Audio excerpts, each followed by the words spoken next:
Well, hello everybody. Hey, CA. Hey, Manoj. Thank you so much for having me here. I'm sleepy. I was a Valorant coach, but I jumped here and there. I do some content. I do some casting as well. I've always been a gamer. I think I touched my first FPS game when I was like 5 or 6 years old. So it's been 20 years now being involved with FPS, and I just love the game. I love the genre. And it's always been a dream for me to get into esports, and I've only gotten to realize that last year. So it's crazy to think that people know me today because I've only started, being a part of esports, the industry, since last year. So I'm just grateful for all these opportunities that I've been able to get, and I'm also glad that I did get some achievements along the way. So at least people know that, oh yeah, he's okay. It's not like he's a fraud, and hence that led me here. And Euphoria and Sentinel reached out to me, and I was like, this could be interesting. But that was a few months ago, right, Sentinel? Yeah. We kind of had to stop because you guys were going through some stuff, but then we got in touch again, and now we're here.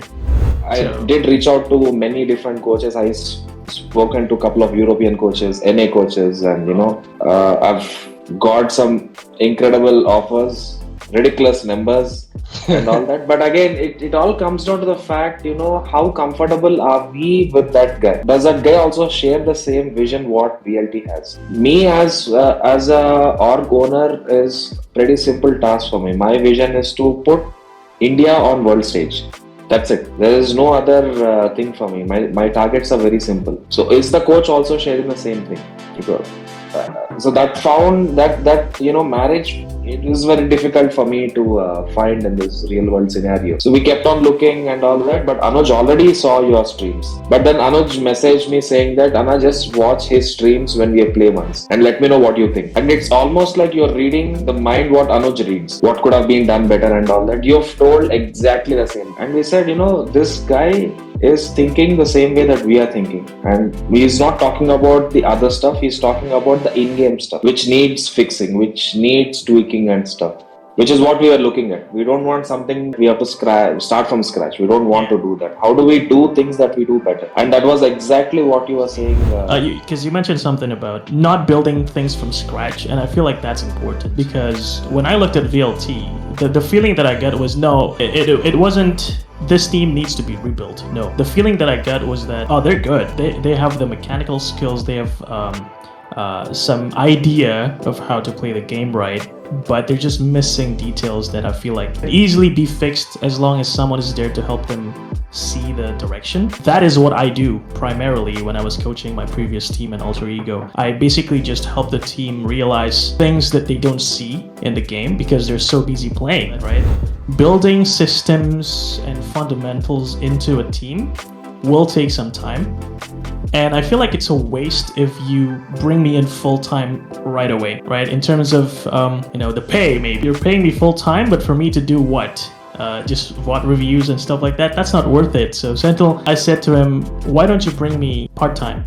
Or for this month, since I still have prior commitments, don't bring me in part-time even. Just let me take a look at your team and I guess paint a picture of how this team is functioning right now. And once I have a good understanding of that, then I'll know what to do. So I guess a consultant is sort of like a third perspective. I can help you guys see the things that are wrong with a team. I can help you guys see the things that are already good with a team. And then we'll talk about what we can do to maximize everything later. A consultant is doing that, and if everything is good, if you like me and I like you guys, then maybe we can build a stronger relationship down the line. But for now, it's just about me understanding the team and giving you guys feedback based on that. It's so important, the part where you said this goal is not a short-term one, it's a long-term one, and that was the exact thing that I was telling you guys before we even talked about me joining the team, right? It's so important to realize that everything needs time. It's not to say that we can't achieve results in the short term, but if we want to be that solid team that just plays well, that will take some time. And I'm so glad that you see that same factor and you don't mind taking, playing the long game, because I've been approached by a few other orgs, but I feel like they don't have that same patience as you guys do, and therefore I had to turn them down. But this time it was like, it just fits well.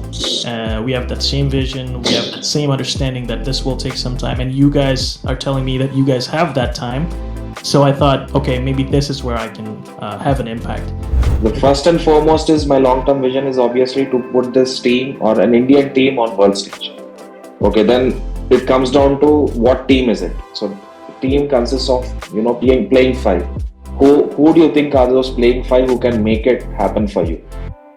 It's not that Vibor is not good and NW1 is better than him and all that. How flexible we are in terms of roles. We are playing with 50 different agents now. How flexible are we? How can a player suit a different role in a different map? And you have 7 maps right now.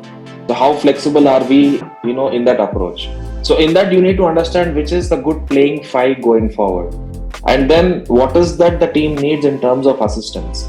Do they need somebody to do some of the heavy lifting for them? Or are the players doing it? We have done it. We have done the hard lifting. We have achieved things. Without anyone, without CA, without Sleepy, just the playing five, we have done some incredible things. Is there any particular player that's caught your eye that you really want to work with, someone you want to help grow particularly, or anything in general like that? I think there are 2 players. I think Hellff is crazy sharp, and I feel like he can be way more flexible as a player, and I'm curious to try that out with maybe new lineups or him playing different agents. And the other one is MW1. He just got back, and I saw in him the crazy player that he should be. I feel like, we talked about the Sentinel, if we can unlock this guy, I think it's going to be an insane run for VLT. But of course, the rest of the players are very interesting too. There are a few things I want to work out. Amaterasu as well, because he's the IGL and the captain of the team. So primarily, when I coach a team, I focus a lot on decision making. So therefore, it's very heavily related to the IGL and the direction of the team. So I'll be working out with him as well. And well, Deathmaker is insane. Right to Ace has always been there, No? You don't think so? DM, not for me, not yet. Okay. The DM I know is not the same DM that is there right now. Right. It's because It's the same thing. we know his He peak. needs to unlock himself, yeah. Okay. You've seen his peak, but now he's not there. Oh my God, Sleepy, he's. I mean, it would be harsh for me to say it, but he's on the same level as EU, NA, PaperX, those players. The mechanical skill he has, and the amount of work he puts in. So if you look at as a ratio, somebody does 15 hours of hard work to get one job done. Yes. This guy does 0 hard work and he's there. Imagine he doing that 15 hours of work. Then what? So that's the first feedback. He doesn't work hard enough. Okay, noted.